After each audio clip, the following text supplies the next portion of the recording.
For the prayers that you have answered, for the mountains you have moved, for the questions you have settled, Lord, it's the least that I can do. To serve you with my whole heart, and though I can't repay the debt of love I owe you, but I'll try to anyway. I owe you everything. I owe you all of me. My life, my breath, my praise, my worship, I give it as an offering. Oh, I could never do enough in exchange for all you've done. You have made me something out of nothing. I owe you everything.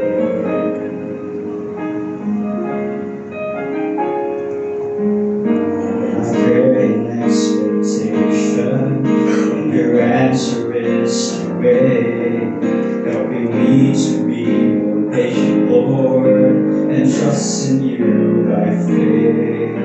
I know that you are working your purpose for my good. It's long-awaited blessings remind me as they should that I owe you everything. I owe you all of me.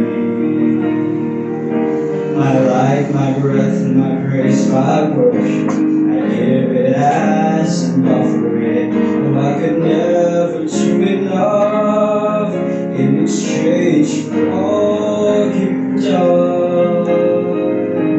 You have made me something out of nothing. I owe you everything. Should I lose all my possessions and my world come crumbling down, my soul is safe in you, and I know without a doubt I owe you everything. I owe you all of me. My life, my breath, my praise, my worship, I give it as my offering. Oh, I could never do enough in exchange for all you've done. You have made me something out of nothing. I owe you everything. Oh, I could never do enough in exchange for all you've done. You have made me something out of nothing. You have made me something out of nothing. I owe you everything.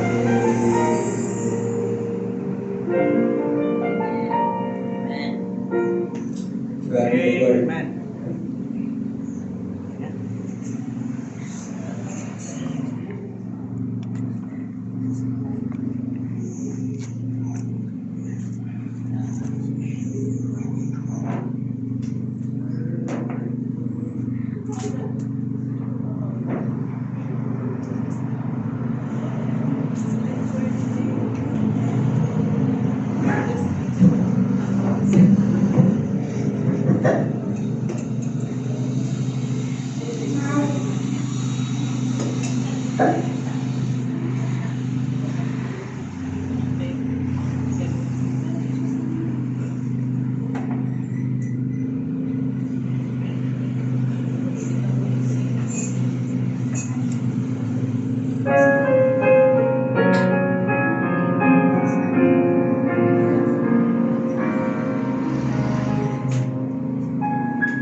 Disconnect.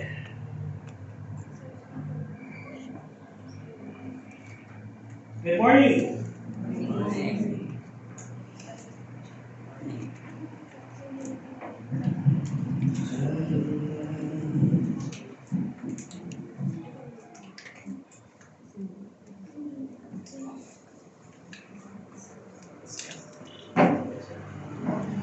Okay, teach us to really pray. Teach us to really pray. In 1 John chapter 5, verse 13 to 15. Let's all stand once more and let's read 1 John chapter 5, verse 13 to 15. Let us read it all together. Ready, read. These things have I written unto you, that believe on the name of the Son of God, that we know the way of eternal life, and that we believe in the name of the Son of God. And this is the confidence that we have in Him, that if we ask anything according to His will, He hears us.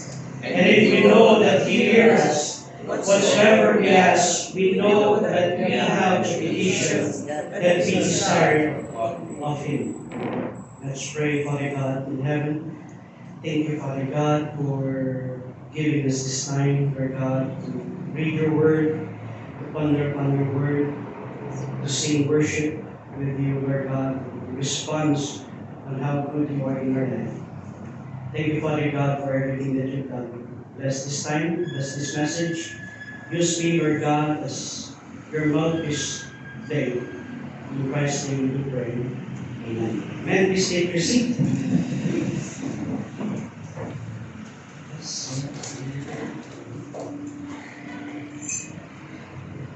Last time, dun sa verse sa 1 John chapter 6 to 12, we have speak regarding you being a witness. After speaking about the witness or being witness that proved Jesus is the Son of God, John now turns to the assurance that comes from believing in Him. Ito na yung assurance of salvation. Assurance of salvation is not just us going to heaven or having that relationship with the Lord. Tingnan natin more deeply. God does not want His children to live in uncertainty, constant wondering if they are truly saved. Kaya nga meron tayong assurance of salvation. Dahil once that you receive the Lord Jesus Christ, you are already God's daughter and God's son. Hindi na yung magbabago. Instead, He wants believers to know that they have eternal life. And what is eternal life? Ano ang eternal life? Kung titignan natin sa scripture, in John chapter 14, in John chapter 6, verse 14, I am the way, the truth, and the life. So, when we say eternal life, kung ang Panginoon ang siyang buhay, siyang katotohanan, siyang buhay, is the way, is the life. So what is eternal life? It is only Him. It is proving who God is in our life. That Jesus really lives doon sa buhay natin. Siya ay nabubuhay sa ating buhay. Siya ay nabubuhay dito sa atin. Kaya from that assurance flows confidence in prayer. The more that we are assured sa ating salvation, the more na nakikita natin yung eternal things in life, the more confident we are in our prayer. Why? Because we know that it is eternal. That these things are for eternal. Kaya lay up for yourself treasures in heaven. Because we belong to God, we can come before Him boldly. With confidence na talagang pwede natin makita ng Panginoon, trusting that He hears us and answer according to His perfect will. Yung sagot ng Panginoon is not our will, but God's will done. Kaya in verse 13 to 15, John teaches us that the believers can live with both certainty of salvation and confidence in prayer. Kaya our confidence of our salvation determines how confident we are in God answering those prayers. Are you confident in your salvation? Are you confident in your relationship with the Lord? At doon natin mapapansin how confident we are in praying. In praying. Kaya teach us really to pray. What is praying? Praying is not just conversation with the Lord. It is believing that you are really having a conversation with the Lord. Not just talking. Lord, thank you for this food. No. It's believing that God will bless the food. It's believing that God will provide. It is believing that God has the upper hand in all.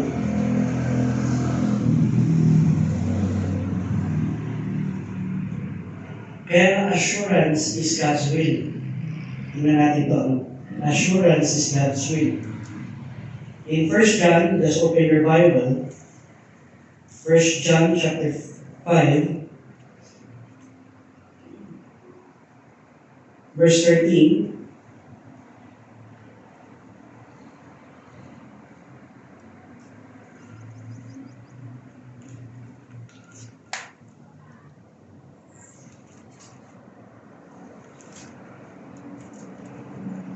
First John chapter 5, verse 13. Okay, are you there? Just open your Bibles. Can you read it? Ready, read.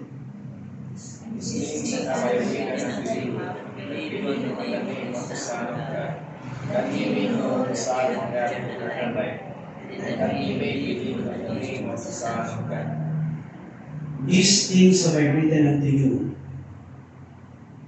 that believe on the name of the Son of God. Believe. So, John writes, so believers may know, not guess. Hindi mo hulaan, but they will know.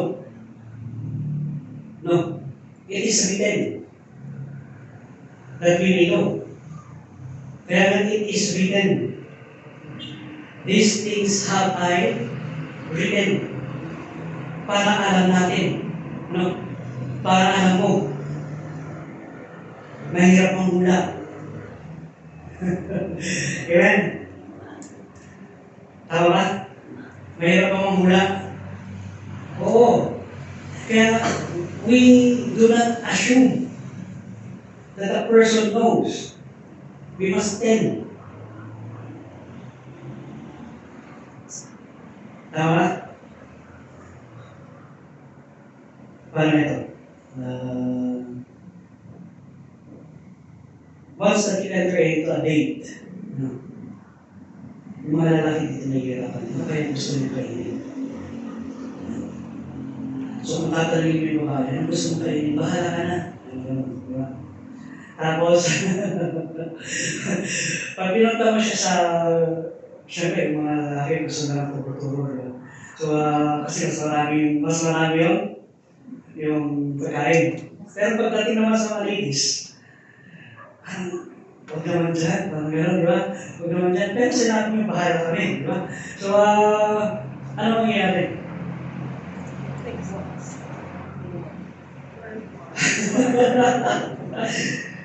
Why? Because it is needed to know. Right? It is needed to know. Ganon din pagdating sa relationship natin sa Panginoon. Our relationship sa Panginoon is not huhulaan mo kung anong gusto ng Panginoon.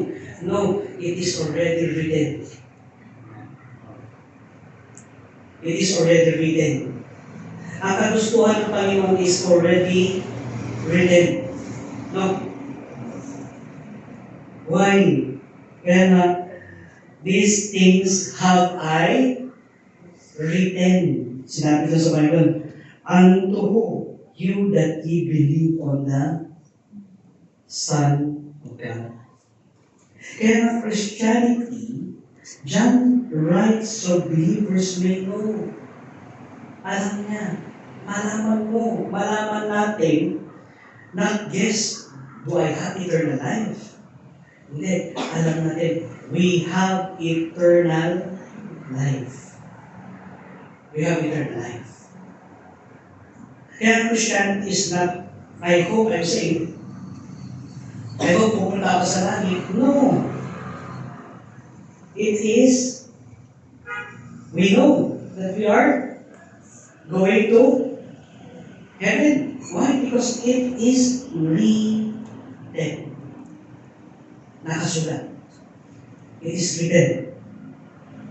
That once that you believe on the name of the Son of God, you have eternal life.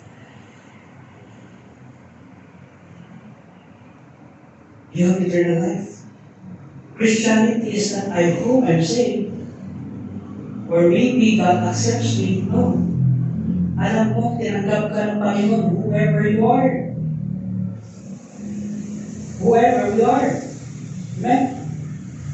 Kahit ano ang ating past, kahit ano ang nangyayari sa buhay natin ngayon, kahit ano ang nangyayari sa buhay mo in the future, God still accepts us. And that is written. That is written. Kaya Christianity is, I know I have eternal life. What is eternal life? I know that I have Jesus in my life. Diba? Why? Because life is, Jesus is life. And nakikita yun? Jesus is life. I am the way, the truth, and the life. Now, if you have Jesus Christ, what are the things that is bothering us?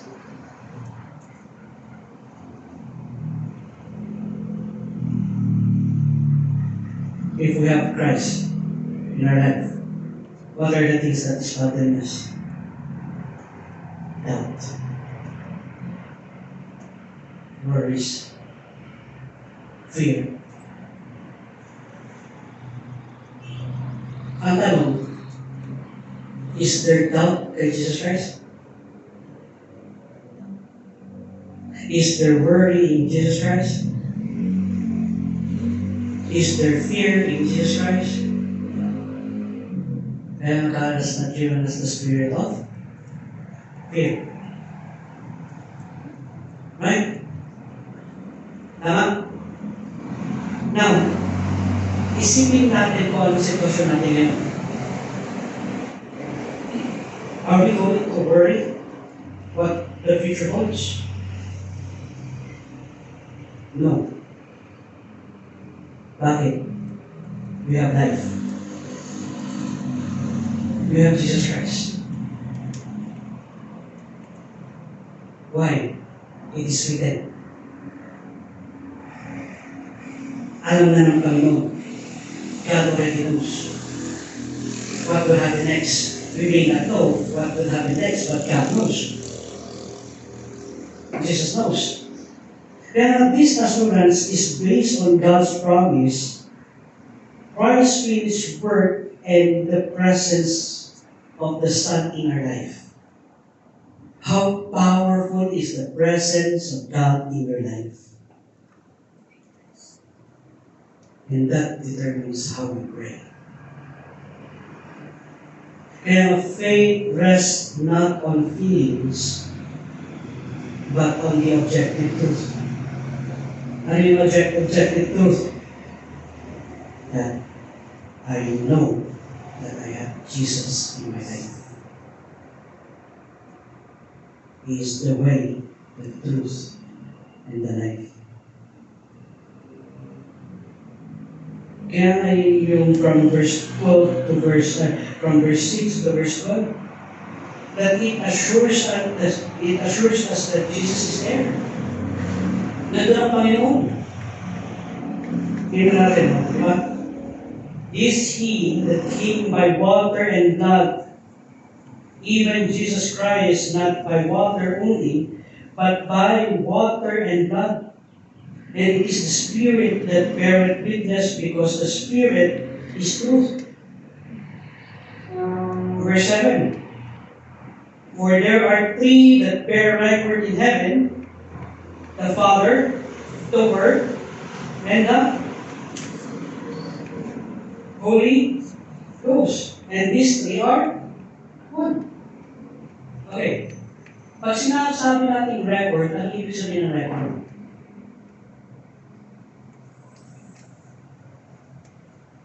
Is it written?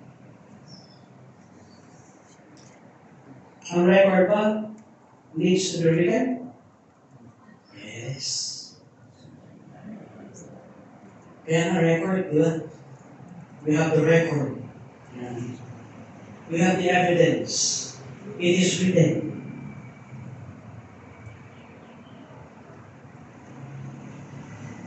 And there are three that bear witness in earth, the Spirit, the water, and the blood. And these three agree in one. If we receive the witness of men, the witness of God is greater. For this is the witness of God, which He had testified in His Son. Anong mas credible na witness? Panginoon, tao? Panginoon. Kaya pagdating doon sa verse 11, and this is the record that God had given us eternal life. and this life is in His Son. Kaya the assurance that we have is knowing who the Son is. Sino si Jesus sa aking buhay. May kantang Tagalog ba? Si Jesus ang lahat sa buhay, kaya may saya. Si Jesus ang lahat sa buhay, kaya may saya. Problema'y dumarating, kanyang lulutasin. Si Jesus ang lahat sa buhay, kaya may saya. Which is good. Problems may arise, problems may come, but God is there.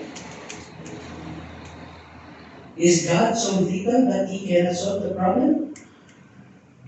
Di ba?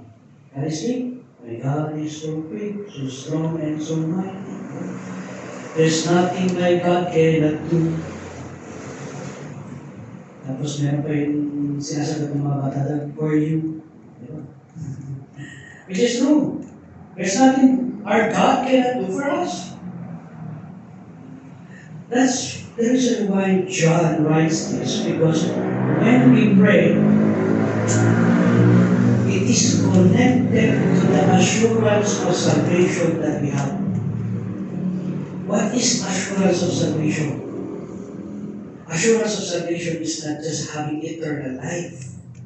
Let me expound eternal life. When did eternal life begin? Kailan nagsimula ang eternal life? The moment you accept the Lord in your heart. A child does not guess who his parents are. Diba? Maliban na lang ito sa mga telenovela na pinapanood nyo. Na, ay anak pala siya ng hari. Diba? Fairy tale. So,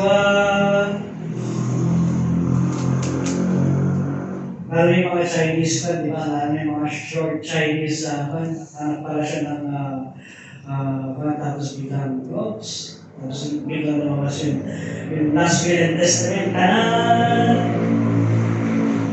Ginawa na, nakuha yung may-ari nito. Yan. Nakaka-meeting, no? Nakaka-meeting, di ba? Pag pinanood mo na pahanapin mo yun, ano kasunod doon? Yan. Ganit din mga Chinese, no? 5 minutes lang, tapos biglang cut. Siyempre, mag-iisip ka. Hindi. Ang tawag yun, iisip mo kung anong susunod mo sa storya. Yan. Alam talaga ng mga Chinese, mga Asian. Curiosity strikes Asian people. So, a child doesn't guess who his parents are. He knows. He knows. There is a record, a reality. Ano yung reality? The same way with eternal life.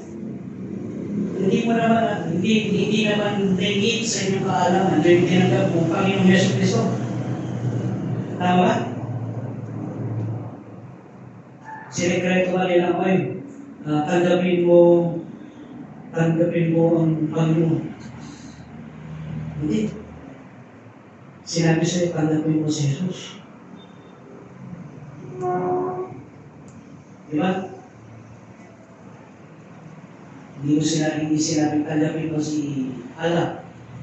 Hindi. Sinabi, tanggapin mo si Jesus. In the same way, eternal life is not uncertain. It is settled reality in Christ. It is a settled reality in Christ. Kaya let us stop living in constant doubt. We doubt in prayer because our relationship and assurance of salvation is not that strong.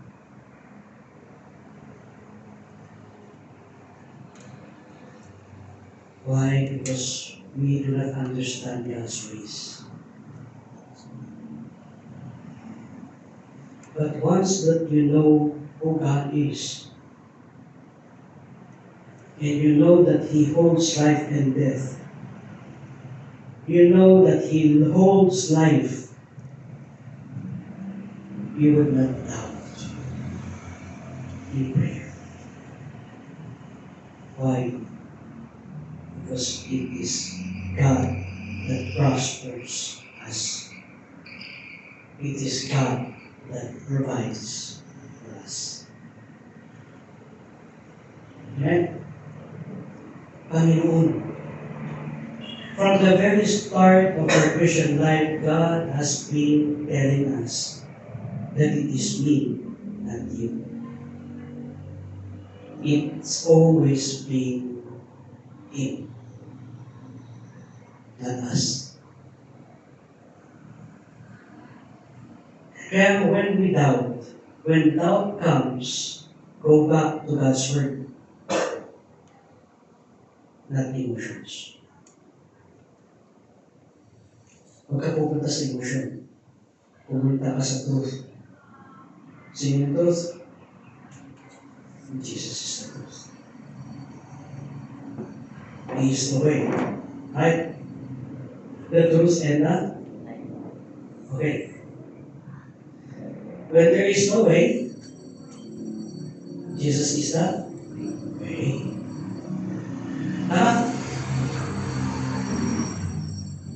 When you are in doubt, Jesus is the truth.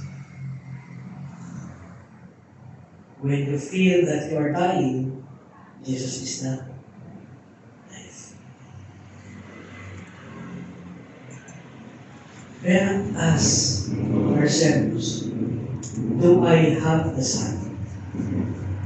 Do I really have the Son in my life?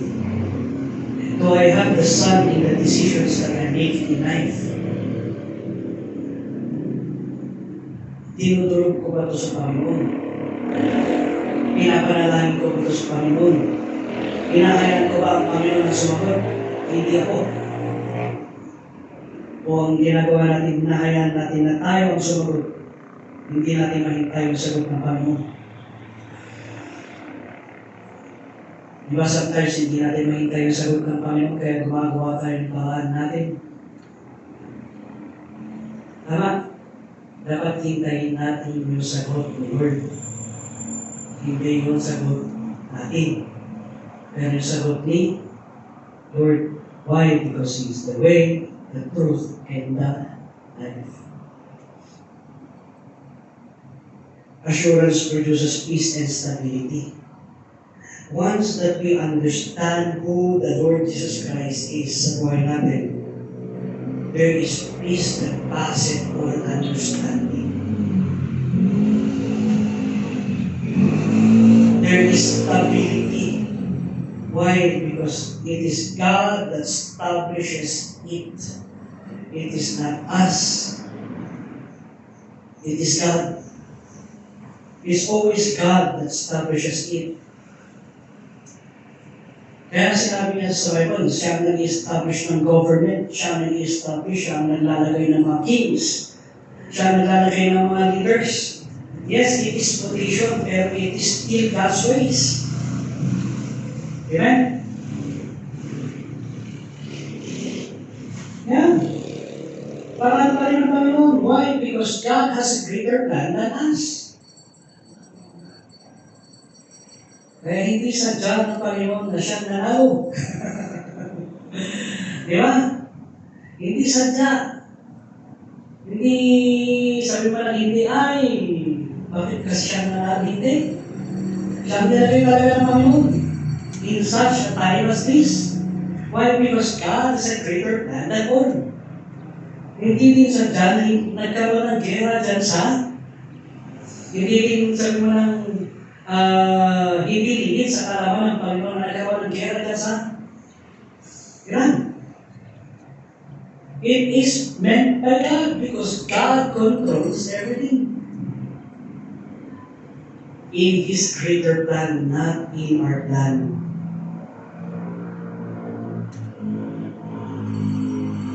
Kaya sometimes when we pray, let us analyze our prayer sometimes. I-analyze natin yung prayer natin. Lord, patigilin mo yung Moab. Paano kung will ni Lord yun?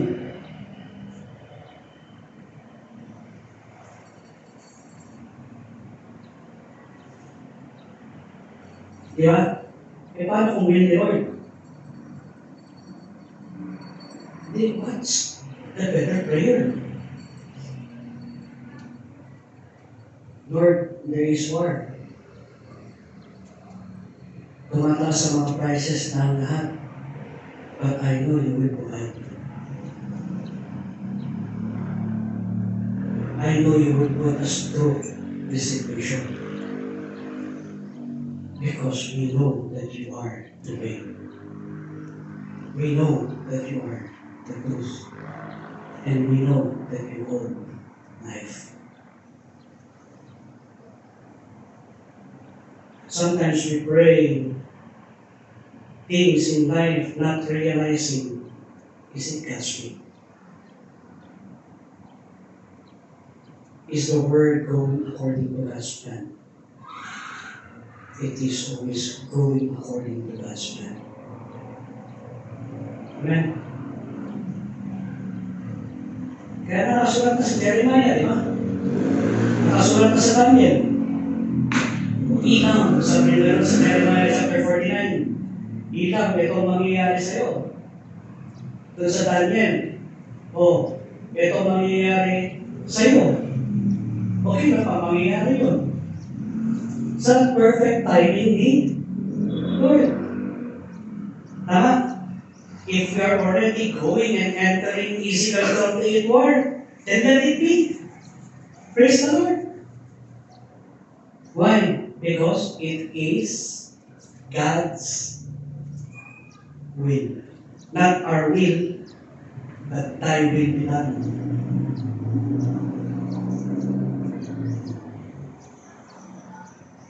Kaya we pray to confirm to what His will is, not to confirm, not let God confirm to our will. But us confirming to His will. Is it part of assurance of salvation? Yes. Why? Because it produces peace.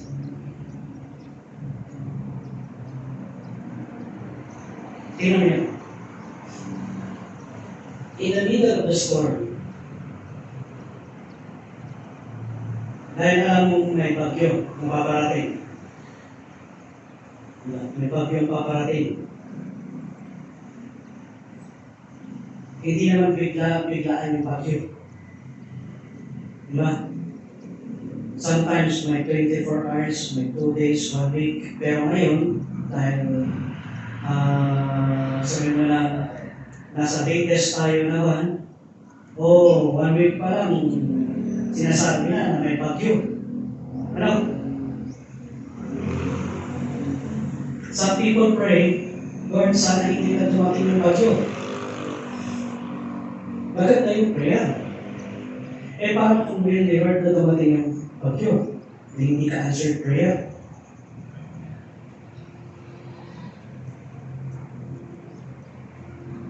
Hindi. Ibig sabihin nun, that is the flesh that is talking to us. Nakapray mo na hindi dumating yung bagyo. Ang prayer dapat natin nun, Lord, kung darating man ang bagyo, we know that you hold life and you will protect us. You will keep us safe. Amen? Pag darating man doon crisis, alam ko, Lord, alam mo naman yung budget ng aking wallet. Alam mo naman yung budget ng aking bangko. Pero pagdating itong crisis, you had said in your word, I had not seen my child begging for bread. You will provide. Let God do His will. Amen? Let God do His will. Not our will, but God's will be done. Kaya let us stop in constant fear, in constant doubt, in constant worldliness. Live a life of peace because that is the life that God wants for us. Peace that passeth all understanding. Philippians yun, di ba? Sige, tingnan natin doon sa Philippians. Philippians chapter 4.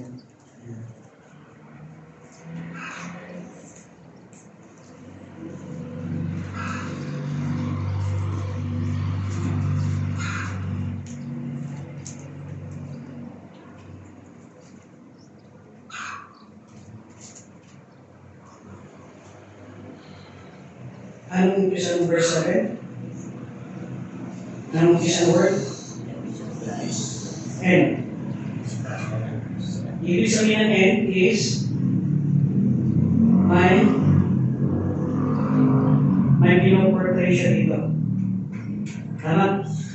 May pinoportray siya. Ano yung pinoportray niya? Verse 6. Verse 5 and 6. Let your moderation be known unto all men. The Lord is at hand. Yeah. Be careful for nothing, but in everything by prayer and supplication with. Let your request be made known unto God. What's the request?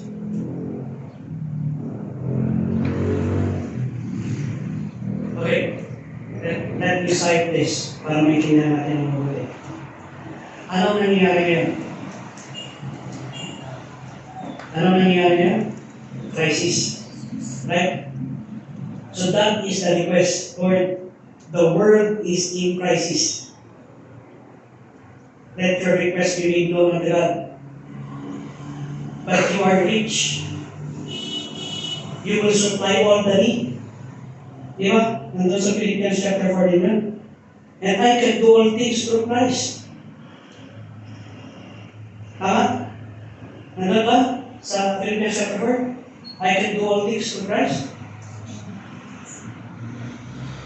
Nandun this verse 19, but my God shall supply all my needs.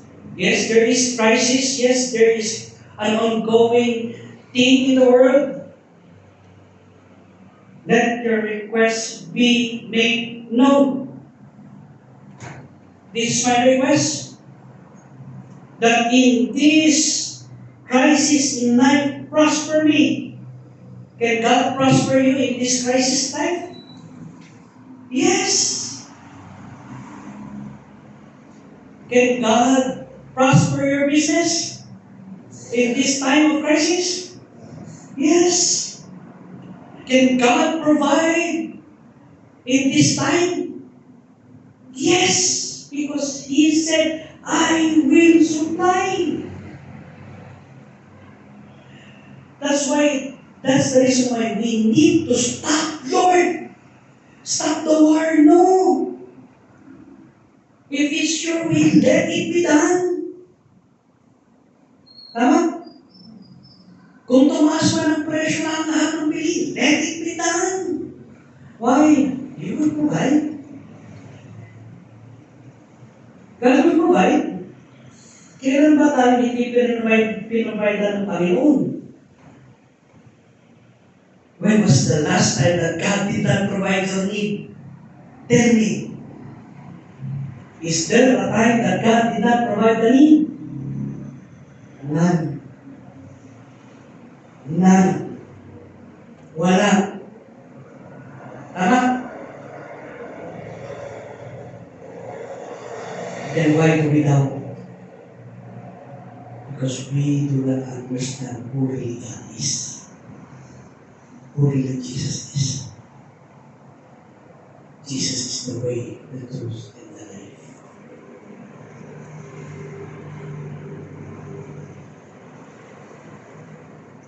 Assurance produces peace and stability. Next, eternal life is present to possession. Notice, I have eternal life is a present tense. Eternal life is not only future heaven, it begins the moment you believe. It is a new relationship, a new nature, a new direction. Ano yung bagong direction ng Panginoon? Let me handle your life because I am life. Not you, but me. Let me sit on the throne of your heart. When you turn on the switch, life begins immediately. Tama? Pag in-off mo, off din yan. Kaya when you trust Christ, eternal life begins immediately, not after death. Live like someone who already belongs to eternity. Mag-enjoy na tayo. Hanggang ngayon, enjoy natin ang buhay because we have eternal life.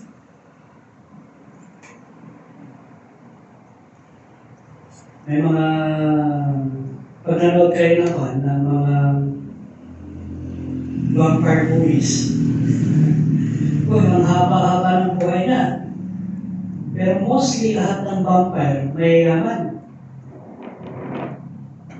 Di ba? Mostly. Bakit? Nakapag-ipon sila in eternity. Imagine mo yun sa buhay natin. Living as if God cannot provide.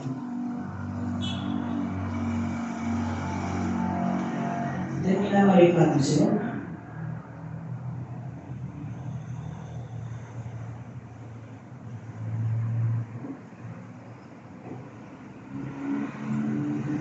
Tama ba? Minamalik natin yung kakayanan ng Panginoon in providing things in our life. Why don't you just relax and let God be done?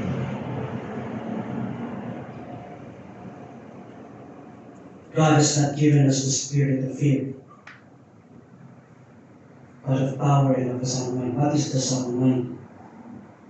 We understand who God is. Live like someone who already belongs to eternity.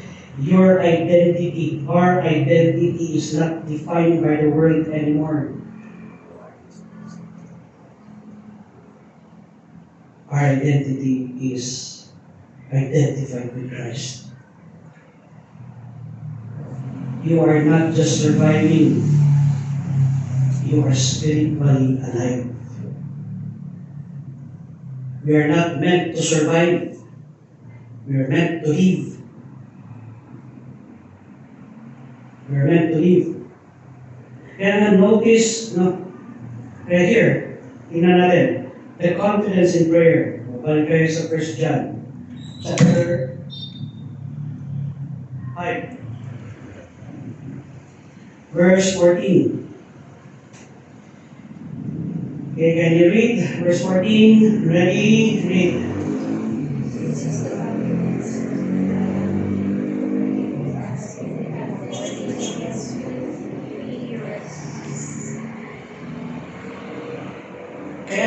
Yung assurance of salvation natin determines our confidence in prayer. And this is our confidence. That we have who? Him. If we ask anything according to His will, He heareth us. Okay. Kaya nga yung ang tanong ko kayo na, what if it is God's will itong war na to? And we are kontra natin yung will ni Lord. Will God hear us? Of course not. Because His will. Kaya nga thy will be done. Diba? Nakikita niya? Kung will ni Lord, ask anything, it will be done. If will ni Lord. Pero kung hindi will ni Lord, Will God give it? No. Kaya na, we pray according to the will ng Panginoon. Kaya tanungin natin, research natin yung scripture. Is the crisis happening in the world God's will? Yes. Then what is the best thing? If you are a businessman, kung nakita mo na yung will na yun, what is the best thing to ask?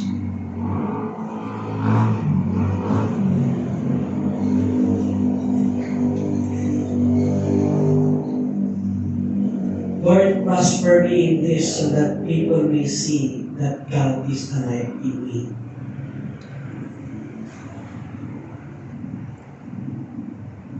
Tama? Kasi everybody is in crisis.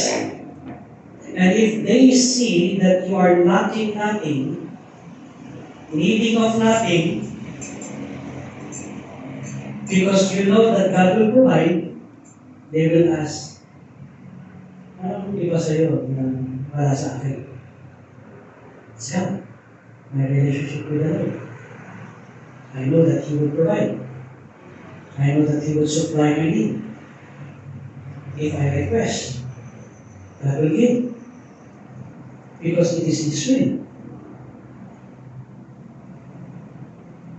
Prayer is not just not trying to convince God.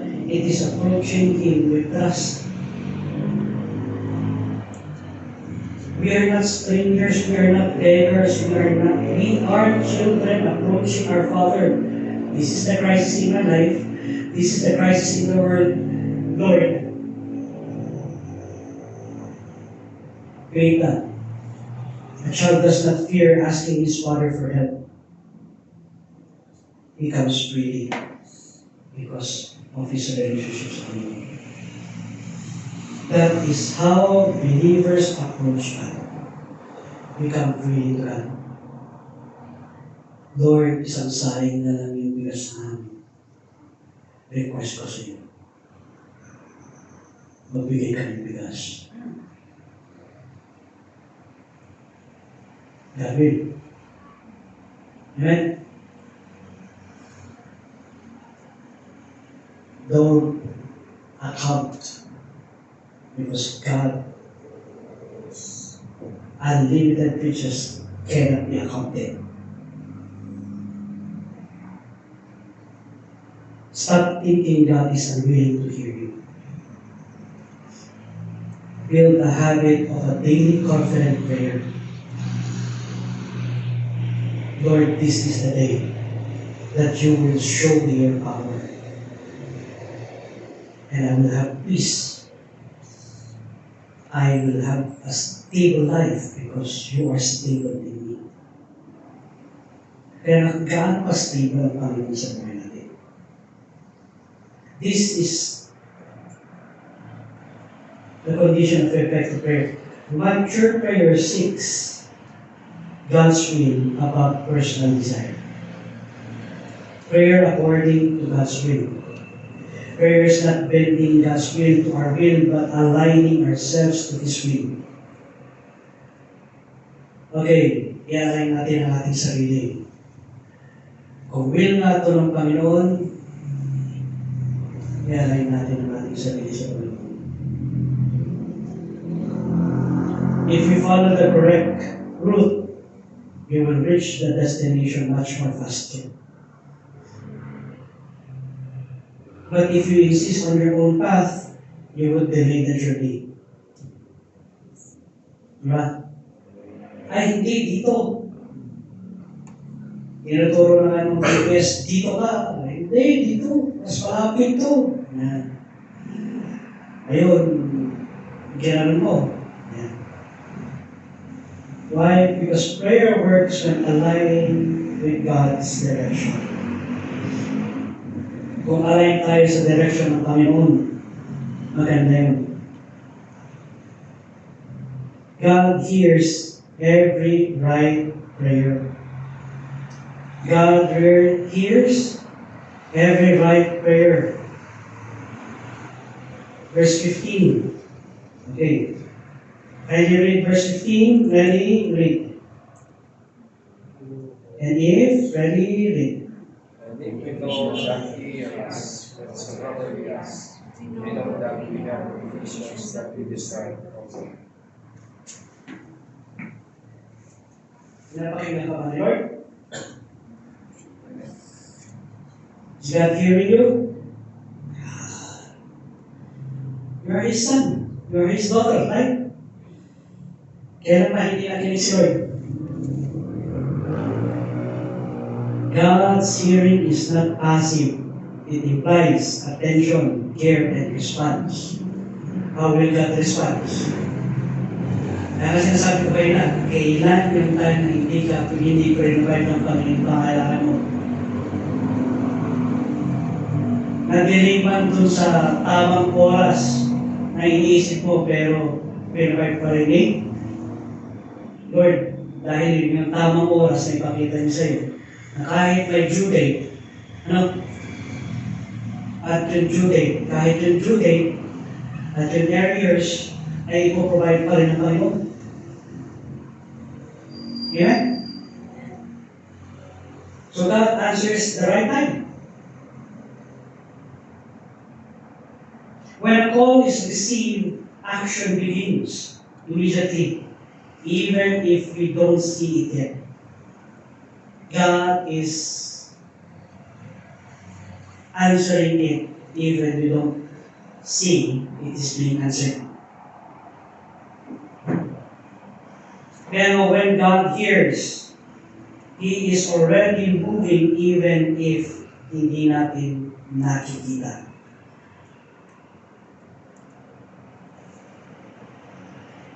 And don't stop praying just because you don't see the result. Continue in praying. Continue in praying. Why? Because that builds our trust sa Panginoon. Trust that God is working behind the scene. And trust that God knows what is best. And God hears every right prayer. Answered prayer is assured. Kaya this does not mean instant answer. Hindi. Meron yung exact timing ng Panginoon. Wait for the exact timing, Lord. Always the form we expect. Don't expect the form. No, ito, ganito sasagutin ni Lord. Hindi. God answers in a different way.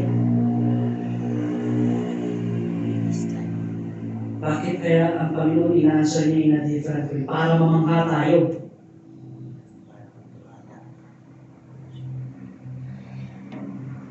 Kasi kung sinagot niya according to your will and according to your plan, masasabi mo, ay Lord, malakas talaga ako sa iyo. Hindi. It is according to God's will. We ask, but it is according to God's will.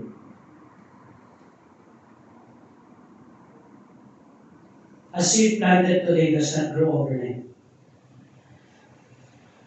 But growth is already happening in that seed. Beneath the soil. Ganon din ang answered prayer. Answered prayer often begins na hindi natin nakikita. Kaya na let us be patient.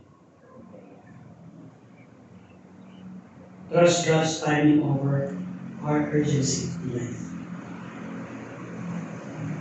Celebrate answers even before you see them. Because you know and you are assured that God holds life.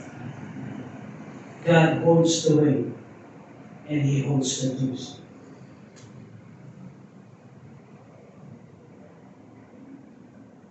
We can know we are saved because we are assured.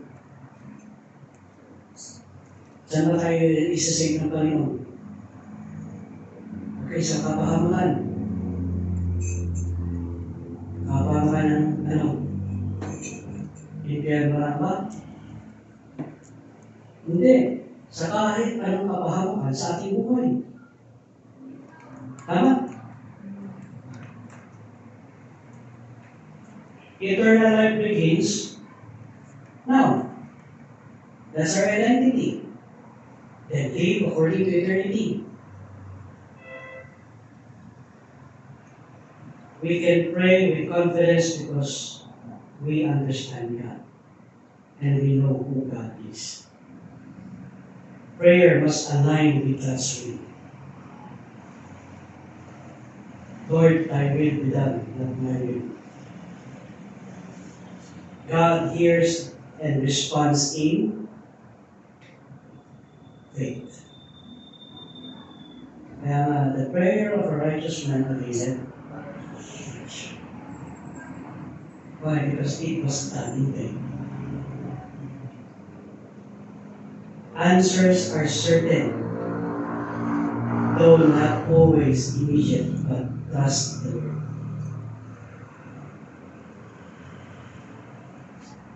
Trust the Lord.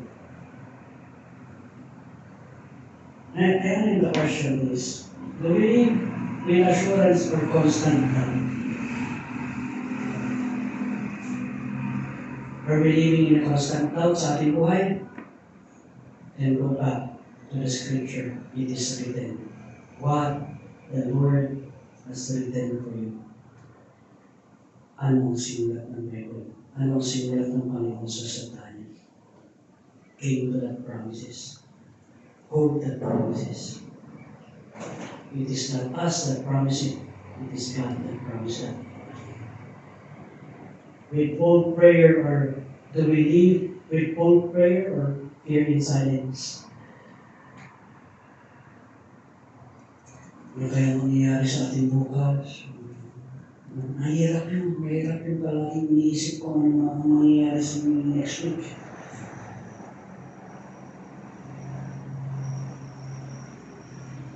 Papayat kaya ako, praise the Lord.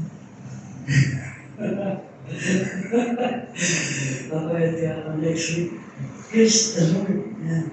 Kung pumayat tayo next week. Kung tataba ka, praise the Lord. Yan. Di ba? Do we live with trust in God's will or insistence in our own? Kailangan masagot to. Gagawa ko ng paraan. Huwag natin gawa ng paraan. Gawa ng paraan yan. Tama? Si Lord, nagkagawa ng paraan. Hindi tayo. Why? Because a believer who truly understand eternal life will also develop a powerful prayer life. Why? Because he understands who is Jesus. Kaya when doubt arises, question this, who is Jesus in your life? Sino si Jesus sa aking buhay? Kung nandiyan ang takot, sino si Jesus sa aking buhay?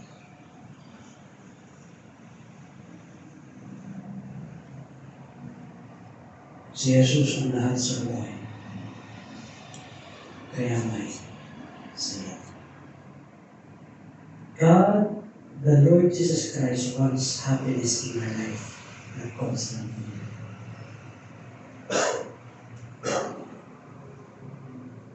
Hindi niya nais na malungkot ka. Ang nais ng Panginoon, sumaya ka. Paano tayo sasaya? Kilalanin natin si Jesus.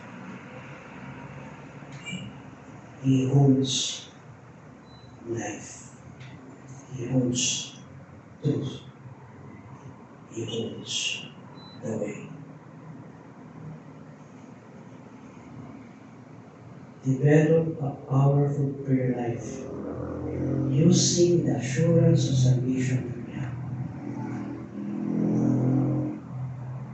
Let your head bowed and eyes closed.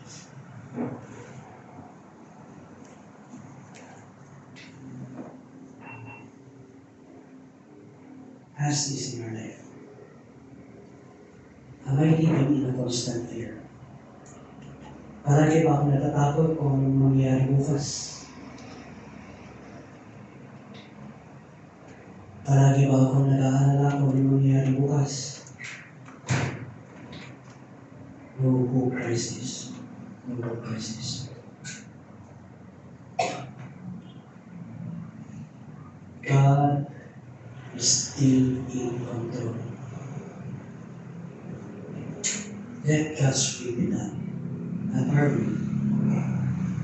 God's will. And ang pag-pray natin ngayon is, Lord, please align me to your will. Please align me to your will. Please align my life to what you want. Not what I want, but what you want.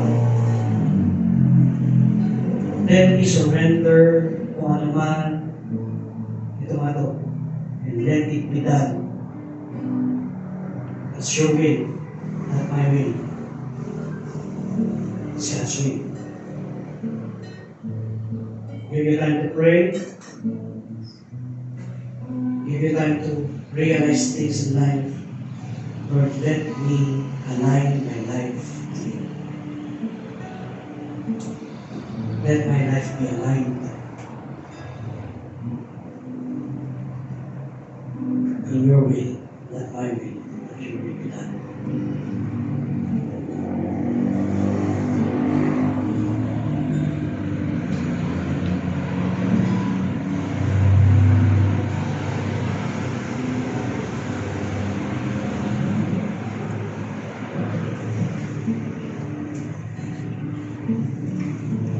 Father God in heaven, thank you, Father God, for your word this morning,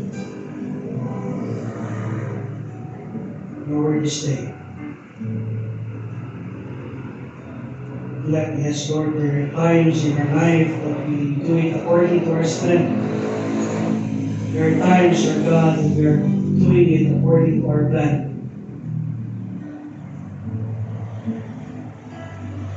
But help us, Lord God, to align according to your will, according to what you want and according to your plan.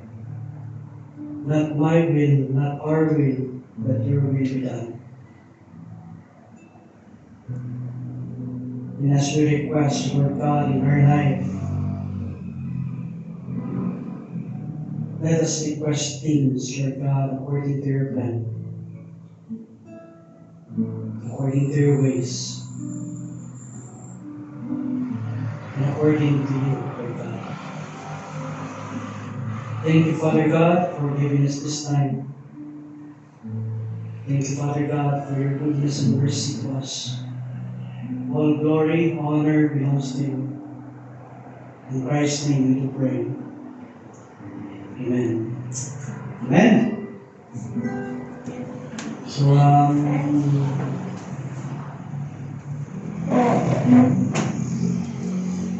teach us to really pray. Okay, shall we all stand? Let's get our tithes and offering at this time.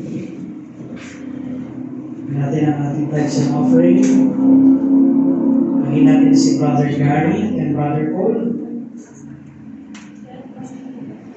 And we'll ask Brother Gary to pray for our tithes and offering at this time.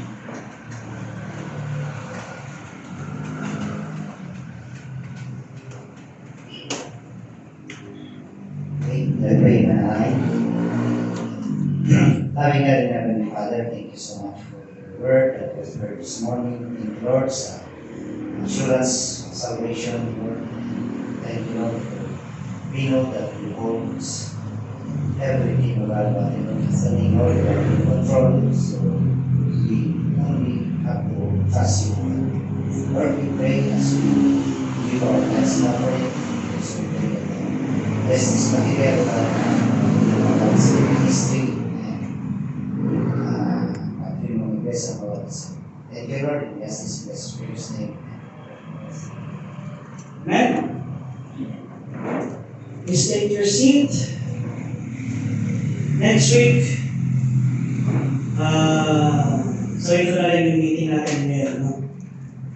So it is. Next week, pag-isipan niyo kung ano yung magiging tema natin para sa ating anniversary.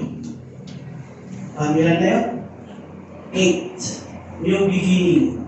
New beginning. So 8 is new beginning. So pag-pray natin kung ano ang ating magiging tema. At the same time, you can just suggest and pwede nyo i-post doon sa GC and then we'll pray about it kung ano yung maganda na tema natin for our team sa ating anniversary. Tapos next week, pag-pray natin this week, no? That we need to pray for it na are we getting a speaker or na malayo o yung malapit. Ayan. O yung dito na lang. Ayan. Tingnan natin, pag-pray natin na mabuti. No? Let's pray for that. So, be in prayer for that. Okay, ano pa? So, the preparation, of course, the food, magpapakita ba tayo or magdadala tayo ng pagkain. So, pag-pray natin, next Sunday, pag-uusapan natin yun. So, magkakaroon tayo ng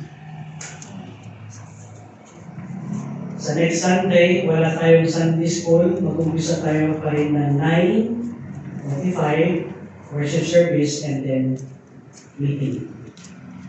Okay? So, yun ang gagawin natin next Sunday. And lahat namin kain tayo sa taas. No? So, get your food and kain tayo sa taas. May pag-uusapan tayo.